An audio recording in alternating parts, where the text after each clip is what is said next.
The lifeblood of the United States of America is small business, the DNA of this country. 99% of businesses in the US of A are small businesses. There are 32.5 million, and they employ 60 million Americans. Railroads are the most efficient transportation for moving goods on the Earth's surface. They are safe, cost-effective, and sustainable transportation solutions. Celebrating its 50th anniversary this year, the Rick Franklin Corporation has become a pacesetter of diversified small businesses surrounding the Oregon railroad industry. Rick Franklin Corporation provides a diverse range of emergency and non-emergency railroad and road construction services. This 50-year-old small business has grown to be so much more. Powered by fresh new talent and those with decades of experience, the company is thriving today. Small businesses are critical to America's success, health, and well-being. Let's find out more about this multifaceted Oregon-based American business now.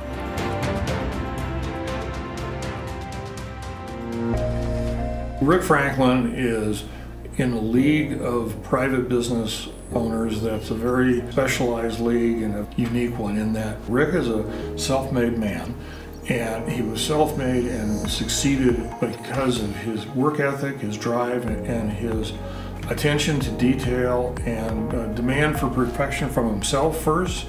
And as long as he could accomplish that, then he expected to pass that on to everybody who works with him, and that's a good thing.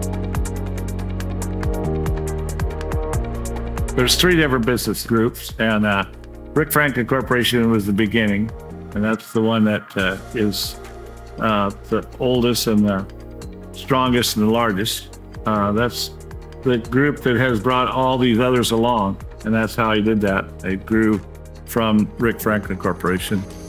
I would describe Rick Franklin Corporation as an emergency response contractor for the Class 1 railroads and all the regional and Class 3 railroads. We also do heavy construction, which includes excavation. We do road building for Weyerhaeuser. We have some rock crushing. So we can keep our people busy when it's not an emergency situation.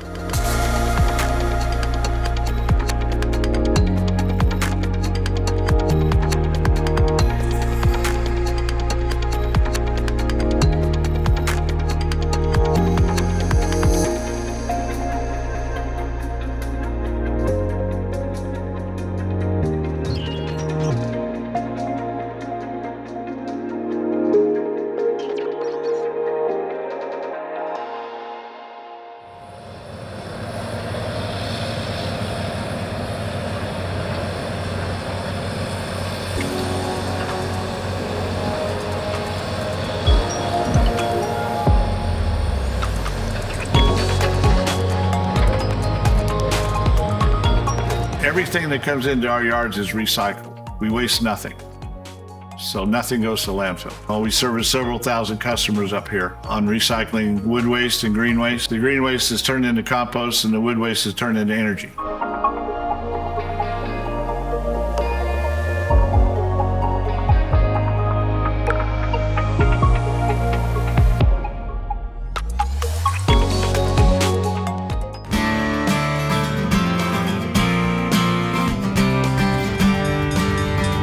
Purchased the Albany Eastern Railroad in 2007. The next 3 years, we completely rebuilt that railroad. It's 75 miles long. Today, we operate that railroad. We service 24 customers. We pull almost 10,000 cars a year of freight. It's a 75-mile long railroad. We have 12 of our own locomotives. 10 of them are diesel and 2 of them are steam. So let's talk about the steam locomotives. They are what led us into the excursion train. We've been in the excursion train business for about 5 years or so. We run that out of Lebanon, Oregon, out of the depot there. We believe this year we're going to haul about 25,000 people on our trains. We're going to have about 160 trains run in this year. A lot of them will be the Christmas trains.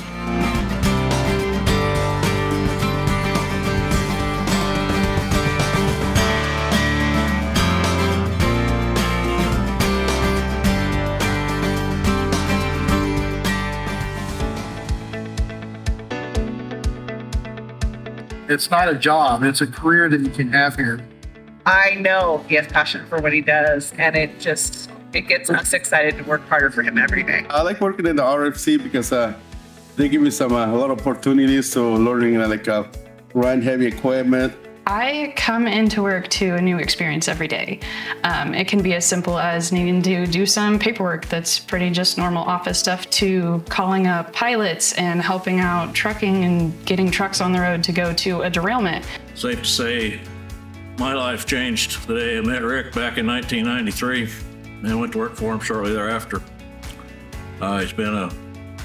He's been so good to myself and my family, taught me how to lead by example. Never reduce your standards just to get by. Taught me to stay aggressive in business. Rick, you've been a great mentor, wingman, and friend for all these years. Thank you, and congratulations on your 50th. You can start out as a laborer, get into a piece of equipment, get your CDL, move into a management position. He loves to train people, make them more valuable. Rick Franklin is a good person. I like to talk with Rick because he's a nice person, because he gave me the job, and I support my family with this job, so I can say thanks. They are great leaders, and they show up every day, no matter what the struggle may be, and they put on a good face and they lead the way. Rick is an expert at leading a team. He also has the ability to pick out and notice traits in other people to where he is able to build up and grow the right people, to put them in the right spot to be able to be effective. Despite his insistence that he is not good at it, ends up in leadership roles beyond the Rick Franklin Corporation and his associated businesses. He leads by example, and he talks the walk. I mean, he's just a down-to-earth, boot-grabbing kind of guy, and you got to admire him. He started from scratch and made this empire what it is today. So every single person that I've come in contact with, AERC, RFC, Wood Waste, City BART, CBC, Santiam excursion runs are phenomenal. The thing I've noticed is that the people he hires are top-notch, but yet they're very friendly and helpful. They come in, they work hard, they get the job done, and it's done right. He gets things done if there's something we really need. He definitely pushes the envelope, able to accomplish things that we'd be waiting for a long time without his help. You can watch an RFC crew for just a real short period of time and realize that the difficult they do immediately, the impossible takes a little bit longer. One thing I think we should say about Rick Franklin is if you ever ask him for help, you better buckle your seatbelt, because it's coming and it's going to be big and more than you ever thought it would be. Rick, everything is possible. Let's put it that way. If you need rail, it's here. Need a locomotive, it's here. Right, or a forklift. Yeah, a forklift. I think he cares about his employees. They know what they're doing. They're helpful, they're kind, they're polite, they're professional. They show up, they work hard, and they really do what it takes to get the job done. 50 years is a long time to be in this type of business with a single owner. Rick's done a good job. He's always growing. Even though sometimes we shouldn't be growing so fast because we're getting older, we should maybe be getting rid of some assets. But he loves heavy equipment. The employees appreciate his enthusiasm, and so do our customers. He has excellent relationships with our customers.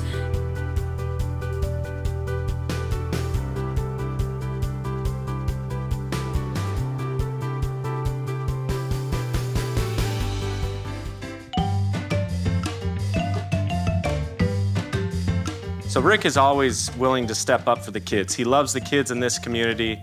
Whenever Rick is asked for something, he always agrees, and we can't thank Rick enough. I've known Rick in this role. He's always supportive. Every time I call, it's always a yes. And he's just, he loves the kids here in this community, and he'll do anything for them. While I was here at the club, Rick would do anything I asked him to do, anything I needed. And we were operating on we didn't even have a shoestring. It was a thread at that time, the budget. We need some repairs in our parking lot. Our parking lot is falling apart. Next thing I know, there's a dozer, 2 dozers, an excavator, dump trucks, and everything else. And he's repairing our parking lot. At one point, we asked Rick to have some bark chips because we needed to fill in some areas that you can see behind me. And after he dropped those off, he looked at our play set, and in Rick's fashion, he didn't think the play set was up to par. So next thing you know, he went and had his workers out there get a new play set for us, and in the matter of a day, we had a new play set area. And thanks to Rick and all his donations over here to the play set area. It's a bigger vision for Rick, and that vision is about wanting to make a positive impact for kids in general and to be an inspiration to kids like Rick. He wants other kids like him to know that they can do that. And look at him now. He's in business for 50 years, and he is an inspiration.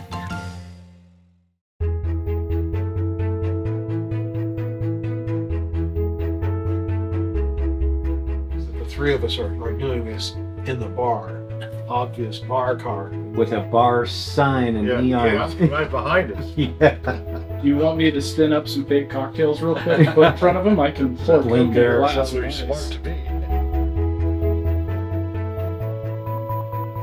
Agricultural science class, and that's where we met, and we became good friends, and we started out in shop class building a trailer as a project together. We decided that we ought to start farming, and our path to that was go in the custom hay baling business, which was a challenge in itself. Rick was watching TV. He made us watch TV one night when they were doing the lottery for the draft. This was in the middle of Vietnam War. Rick got a worse number than I did. December of 1969, and the lottery began January 1st of 1970. It started with number 1. So I would have been drafted in February of that same year, that next year. In our curriculum at Lane Community College, we were going to graduate that June in the Heavy Equipment Industrial Mechanics School. One of the requirements of that curriculum was to have a project. I bought a TD7 at the beginning of 1969, in the end of 68, when we started school. And I rebuilt that tractor, and I had it, thankfully I had it done. I was ahead of schedule, had it done. And then this draft thing come along. We decided we had to sell our hay baling business because we were both drafted. My first deployment was Adak, Alaska. The United States, was in the middle of a Cold War with Russia, completely unrelated to Vietnam. The island of Adak, Alaska is 300 miles from the coast of Russia. That was a real important spot for our military. I spent a year up there. My name is Alan C. Rente. I was deployed with a very small detachment to a place called Diego Garcia. It's in the middle of the Indian Ocean, halfway between Madagascar and Australia. And there were no human beings there. It was a coral atoll. In the process of becoming a naval air station, palm trees were as thick as sugarcane and bigger. Our job was to clear what was called the receiver site. This is removing palm trees. That's why we were there. We were there to do that. Eventually, he ended up on Diego Garcia, and as soon as I realized Rick was there, I made a point of getting him on my crew. We spent 4 or 5 months on the receiver site clearing. Rick worked for me at that point, and he was really the kingpin of our group. There were 9 of us, and Rick and one other guy each ran the D8s, the D8H46A models. They were the only 2 in the Indian Ocean. We were able to get them on our crew because of the needs of our work. Rick was really good at that. I'm Mike Waters. Went to school with Rick.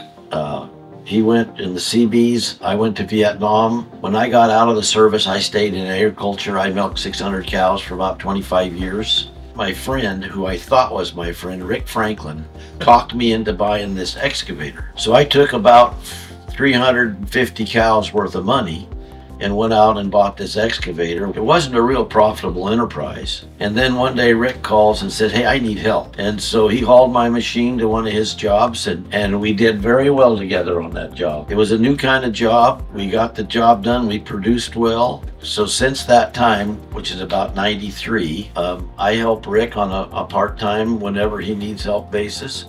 I sleep with my phone every night, so he can call me at 2 o'clock in the morning, and Rick says to me at 2 in the morning, what are you doing, Mike? And I say, Rick, I'm laying here in bed waiting for you to call. And we've had a good relationship. We each took part in one another's lives as we grew and cultivated our interests and our businesses. In 1970, I made the decision I wanted to go into road construction, timber access road construction. I had a good friend of mine that I went to high school with, Bart Starker.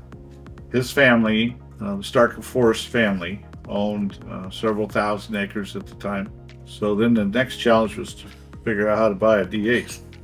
That's the size of tractor that I started with. Road building here in the Mid-Willamette Valley and the West Coast, timber access roads, is seasonal. So it starts about April or May in the spring, and it ends in September, October. That first year, 1974, we had finished up building road, and I had the tractor at home, and I was working on it. Southern Pacific Railroad at that time derailed a train in Dallas, Oregon. And this is a life thing that happens to people. Before that event, there was no railroad hired any outside help. All the work that was done on a railroad up until that time was done inside the railroad. You had to be a railroad employee. They didn't hire contractors. So life has timing about it. This is just one of those things you can't make up.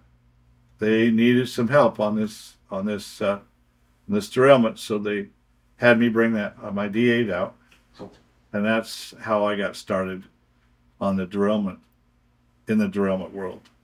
So, and once they learned what we could do, and we've got a relationship with them, they took us to every derailment from then on. So that's how that started. Well, in 1974, I was on my own. 1975, the construction season we did very well. Every month we had work with the railroads, and that winter of 1975, I bought a D7, and my first employee, Fraser Maxwell, came to work for me. And he and I, the spring of '76, was out building roads. And then 1977, we bought a D9, mostly for the derailments, not for the road work. And then we grew from there. We had 10 employees at the time, in 1984, when we went to that first call to the Union Pacific over in Union County, over by LaGrant. So that's how that 10-year event went. And we continued to grow. Now we're working for Southern Pacific and Union Pacific railroads. The only reason I did that is because we had enough people, enough equipment to service both railroads. For 1984 on to 93, we continued to grow with the railroads, and we were really busy. They were having a terrible time staying on the rail, and there was a lot of work in that time area. We were still building access roads and growing with other construction. First excavator that any railroad had ever seen on any railroad at all, ever. We brought the first one on a railroad project, and that was the best thing we ever did. We own I think 23 excavators today, because they're a huge tool in our operation, in all operations of ours. Rick, at that time, excavators were relatively uncommon in construction. They're new. They're brand new. Yeah. As time went along, the Union Pacific decided to get out of the derailment business and to get into the railroad business, and they sold these tractors to contractors like ourselves. We were able to buy the 2 tractors that were in the grant. And we took them off the rail and we brought them home, put them on trucks, retrofitted them somewhat so we could get them up down the highway. And that's how we ended up with those tractors. This morning at 2:10 a.m., we were called by the Union Pacific Railroad to respond to Eugene, Oregon for 60 rail cars in their yard. Those 2 tractors were loaded, and these trucks left this yard this morning at 4:18 a.m. for that derailment. They're still down there today. They're still down there right now. It's about noon today. So those tractors are in use as we speak. The transition was when we got slow on the railroads in that early 90s. We had a relationship with Georgia Pacific in Toledo because we were building roads for them, timber access roads. Georgia Pacific Corporation owned a huge amount of ground, 100,000 acres over on the coast of Toledo. They had a need for hog fuel to put into their boiler for energy, more than what they could come up with. And we put together a program to bring fuel into their mill in Toledo, off of their timberlands, waste product off their timberlands into energy. And we started that in 1990, probably 92 we started. And you processed it to chips for them also? That's correct. So that not only were you supplying them with hog fuel, you're taking it from scrap wood to the chips and transporting it to them. That's correct. To the boiler for energy.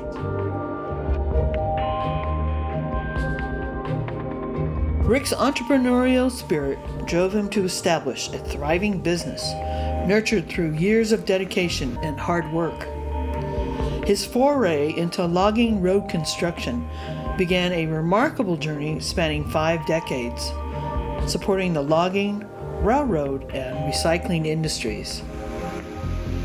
Despite numerous challenges, Rick's steadfast resolve propelled him forward. His thriving business, now supporting over 100 employees, not only strengthens communities, but also reflects his ethos of fairness and generosity, a value system that commands respect and admiration. Happy 50th anniversary, Rick Franklin Corporation, a thriving American business.